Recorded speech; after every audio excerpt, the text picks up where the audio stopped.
বাবা বাবা, তোমার হাতে স্পাইডারম্যানের জামাটা দাও, আমি স্পাইডারম্যান হব। এই তো স্পাইডারম্যানের জামাটা পরে ফেলেছি, যাই বাবার সাথে ঘুরতে যাই।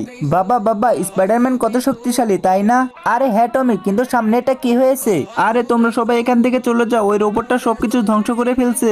বাবা, আমি ওই রোবটটাকে থামাতে গেলাম। আরে টমি, তুই আমার কথাটা শুনে যা। এই শহরটা আজকে আমি ধ্বংস করে ফেলবো, এই শহরটা আমার, তোমাদের আজকে আমি কাউকে ছাড়বো না। আরে রোবট আঙ্কেল, এই দিকে তাকান, আমি থাকতে এই শহরের কিছুই হতে দেবো না। তুমি এই শহর বাঁচাবে, যাও বাচ্চা, তুমি বাড়িতে গিয়ে খেলা করো। আমাকে বাচ্চা বলবেন না আঙ্কেল। আরে টমি, তুই এখান থেকে ফিরে আয়, ও অনেক ভয়ঙ্কর। রোবট আঙ্কেল, আপনি এখান থেকে চলে যান, তা না হলে অনেক খারাপ হবে। টমি, তুই আমার কথা শুনলি না তো, দেখ কি করি। টমি শোনা, তুই এখান থেকে চলে আয়, কেউ তো আমার টমিকে সাহায্য করো। টমি, তুই ভয় পাস না। আরে কে কথা বললো? এইদিকে তাকা টমি, এই তো আমি চলে এসেছি।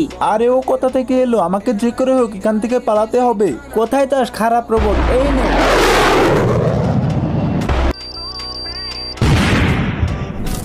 বন্ধুরা, টমিকে ভালোবাসলে ভিডিওতে লাইক আর চ্যানেলটি সাবস্ক্রাইব করে দিন।